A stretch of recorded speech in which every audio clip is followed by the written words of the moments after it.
ওম নমো ভগবতে বাসুদেবায়। জয় শ্রীকৃষ্ণ। রাধে রাধে বন্ধুরা, মাঘ মাস পড়ে গিয়েছে, যে মাসকে বলা হয় ভগবান শ্রীকৃষ্ণের মাস। তাই এই মাসের অপর নাম শ্রীমাধব মাস। এই মাসে বিশেষভাবে বাগ দেবীর আরাধনা করা হয়, যা একে দেবী সরস্বতীর মাস হিসেবেও পরিচিত করে তোলে। বাংলা ক্যালেন্ডার অনুযায়ী মাঘ মাস হল বছরের দশম মাস। এই মাসে রয়েছে নানা পূজা ও আচার অনুষ্ঠানের আয়োজন। একদিকে রয়েছে শ্রীকৃষ্ণের পুষ্পিষে যাত্রা, মাঘের লক্ষ্মী পূজা, মাঘোৎসব, সৃষ্টি রটন্তী কালী পূজা এবং মৌনী অমাবস্যা। অন্যদিকে রয়েছে শরতিলা একাদশী, গণেশ চতুর্থী ব্রত, চতুর্দশ যম তর্পণ এবং বাগ দেবীর আরাধনা। বন্ধুরা, এই কারণে মাঘ মাস অত্যন্ত গুরুত্বপূর্ণ। শুধু পূজা অর্চনার জন্য নয়, এই মাসে আমাদের কিছু বিশেষ বিধি মেনে চলা প্রয়োজন। আবার এমন কিছু কাজ আছে যা এই মাসে এড়িয়ে চলা উচিত। বিশেষ করে এই মাসে আমাদের একটি বিশেষ খাবার খাওয়া অত্যন্ত উপকারী। এতে শরীর সুস্থ থাকে এবং পুরো মাস নীরোগ থাকা সম্ভব হয়। বন্ধুরা, আজকের এই ভিডিওতে আমি আপনাদের জানাবো মাঘ মাসে পালনীয় বিধি, মাঘ মাসে কি করা উচিত এবং কি করা উচিত নয়, এবং সর্বোপরি মাঘ মাসের মাহাত্ম্য। তাই সম্পূর্ণ ভিডিওটি দেখুন এবং শেয়ার করুন, যাতে সকলেই এই পবিত্র মাসের বিশেষ গুরুত্ব সম্পর্কে জানতে পারেন। বন্ধুরা, মাঘ মাসের মাহাত্ম্য শোনার জন্য ধন্যবাদ। যদি সম্ভব হয় প্রতিদিন অন্তত একবার এই মাহাত্ম্য শ্রবণ করুন। আশা করি এতে আপনার মন শান্তি পাবে এবং আপনার জীবন আরও পবিত্র হবে। মাঘ মাসের পালনীয় বিধি সম্পর্কে শুরুতেই জানাই, যা পদ্মপুরাণে উল্লেখ করা হয়েছে। মাঘে নিমগ্না শরীরে শুষিতে বিমুক্ত, পাত্রাদিম প্রন্তপ্রীত বাসুদেব, সর্বপাপানয় স্নান ভেদ স্বর্ণলভয় মানব। অর্থ, শ্রীহরি বিষ্ণু মাঘ মাসে গঙ্গা স্নান দেখে যতটা খুশি হন, পূজায় ততটা খুশি হন না। এই মাসে গঙ্গায় স্নান করলে মানুষ তার সমস্ত পাপ থেকে মুক্তি পায় এবং স্বর্ণ লাভ করার মতো পুণ্য অর্জন করে। কিংবদন্তি অনুসারে গৌতম ঋষি মাঘ মাসে ইন্দ্রদেবকে অভিশাপ দিয়েছিলেন। সেই অভিশাপ থেকে মুক্তি পেতে ইন্দ্রদেব সহ সমস্ত দেবতারা এই মাসে গঙ্গায় স্নান করেছিলেন। এরপর ইন্দ্রদেব অভিশাপ থেকে মুক্ত হন। তাই এমন বিশ্বাস প্রচলিত, মাঘ মাসে গঙ্গা স্নান করলে শুধু বর্তমান জীবনের নয়, পূর্বজন্মের পাপও দূর হয়। মাঘ মাসের আরেকটি বিশেষ মাহাত্ম্য হল, এই সময় সমস্ত দেবদেবী পৃথিবীতে পদার্পণ করেন এবং মনুষ্য রূপে প্রয়াগে গঙ্গা স্নান করেন। এই কারণেই মাঘ মাসে গঙ্গা স্নানের এত বেশি গুরুত্ব। বন্ধুরা, এই পবিত্র মাসে গঙ্গা স্নান করা এবং হরি ভজন শ্রবণ করা আমাদের জীবনের সকল দুঃখ, পাপ ও দুশ্চিন্তা দূর করে। তাই আসুন মাঘ মাসে এই মাহাত্ম্যকে অন্তরে ধারণ করি। জয় শ্রীকৃষ্ণ। রাধে রাধে। দ্বিতীয়ত, বন্ধুরা, এই মাঘ মাসে প্রতিদিনই সূর্যদেবের উদ্দেশ্যে অর্ঘ্য নিবেদন করুন, ঠিক যেমনটি আমরা পৌষ মাসে করে থাকি। নিয়মিত ভগবান শ্রীকৃষ্ণের পূজা করুন, কারণ মাঘ মাস শ্রীকৃষ্ণের মাধব রূপের সঙ্গে গভীরভাবে সম্পর্কিত। এই মাসে শ্রীকৃষ্ণের নাম জপ করলে কি উপকার হয়? প্রতিদিন যদি শ্রীকৃষ্ণের নাম নেওয়া যায়, তাহলে ঋণমুক্তি হয় এবং গ্রহদোষ ও বাস্তুদোষ থেকে মুক্তি পাওয়া যায়। এটি আপনার জীবনে শান্তি ও সমৃদ্ধি বয়ে আনবে। মাঘ মাসে বিশেষ যে খাবার গ্রহণের পরামর্শ দেওয়া হয়েছে তা হল তিল এবং গুড়। পুরো মাঘ মাসে তিল ও গুড় গ্রহণ করলে অর্থনৈতিক সমস্যা দূর হয়। পাশাপাশি এটি শরীরের জন্য অত্যন্ত উপকারী। এই তিল আপনি পুজো, স্নান ও দানে ব্যবহার করতে পারেন, যা সুখ ও সমৃদ্ধি বয়ে আনে। এ মাসে দানের মাহাত্ম্য অপরিসীম।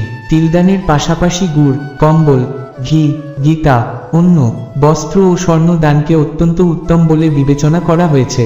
যদি এই মাসে কোনো ব্যক্তি আপনার দ্বারে আসে, কখনোই তাকে খালি হাতে ফিরিয়ে দেবেন না। পাঠ ও পূজার বিশেষ গুরুত্ব।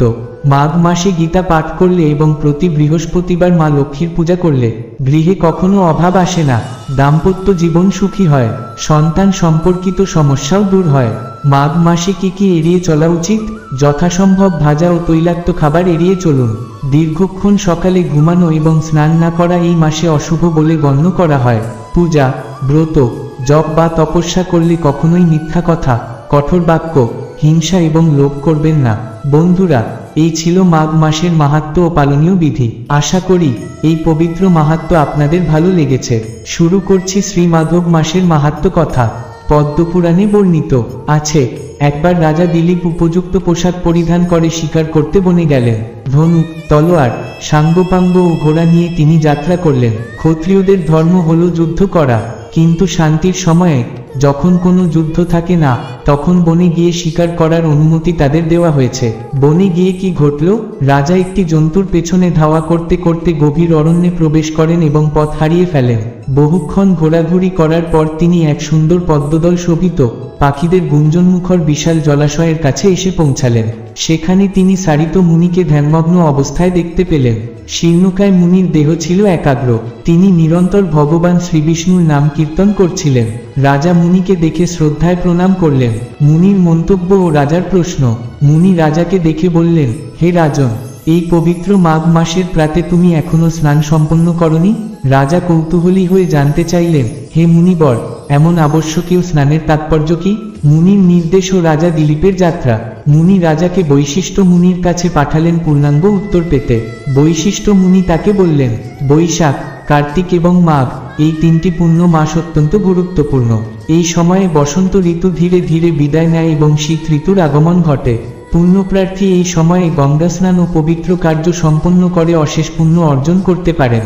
এই মাসে স্নান করলে মানুষের সমস্ত পাপ ধৌত হয়। কিন্তু মুনির একটি শর্ত ছিল, তবে সবকিছুই ভগবান শ্রীকৃষ্ণের সন্তুষ্টি বিধানের উদ্দেশ্যে হওয়া উচিত, নতুবা এই সকল কাজ অর্থহীন হয়ে পড়ে। বন্ধুরা, এই ছিল মাঘ মাসের মাহাত্ম্যের একটি অংশ। আসুন, এই মাঘ মাসে আমরা স্নান, পূজা এবং সৎকর্মের মাধ্যমে নিজেদের পবিত্র করি এবং ভগবানের কৃপা লাভ করি। অন্যদিকে ঠিক একই সময়ে হিমালয়ের মণি পাহাড়ে, যেখানে ফল ফুল, বনস্পতি ও প্রাকৃতিক সম্পদ অপূর্ব শোভায় বিরাজমান, সেই পরিবেশে ভৃগুমুনির কাছে এক বিদ্যাধর দম্পতি উপস্থিত হন। তারা মুনিকে জানান, তাদের পার্থিব জীবনের নানা বিষয়ে গভীর উদ্বেগ রয়েছে। ভৃগুমুনি শান্তভাবে তাদের বলেন, পূর্ব পাপের প্রভাব কমাতে ও পুণ্যের পরিমাণ বাড়াতে তোমাদের একটি বিশেষ নিয়ম মেনে চলতে হবে। পুরো মাঘ মাস প্রতিদিন প্রাতঃকালে স্নান করতে হবে। তিনি আরও বললেন, দেখো, যেমন চাঁদ ক্রমে ক্ষীণ হয়ে একাদশী দশায় পৌঁছে এবং তারপর বৃদ্ধি পেয়ে পূর্ণিমায় ষোড়শ কলায় পূর্ণ হয়, তেমনি প্রতিদিনের এই স্নান তোমাদের পাপ কমাবে এবং পুণ্য বৃদ্ধি করবে। তবে মনে রেখো, এই মাসে করা প্রতিটি কাজ ভগবান শ্রীমাদ্বের সন্তুষ্টির উদ্দেশ্যে নিবেদিত হওয়া উচিত, তবেই এই মাসের পূর্ণ ফল প্রাপ্তি সম্ভব।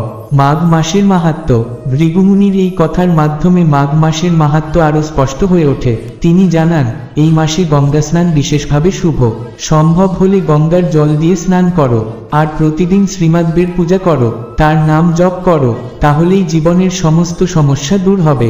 বন্ধুরা, মাঘ মাসে এই বিশেষ বিধিগুলি পালনের মাধ্যমে আমরা আমাদের পাপ মোচন করতে পারি এবং পুণ্যের ভাগী হতে পারি। এই মাসে ভগবানের প্রতি শ্রদ্ধা নিবেদন করলে তিনি আমাদের জীবনে সুখ, শান্তি ও সমৃদ্ধি প্রদান করবেন। আশা করি মাঘ মাসের এই মাহাত্ম্য কথা শ্রবণ করে আপনাদের ভালো লেগেছে।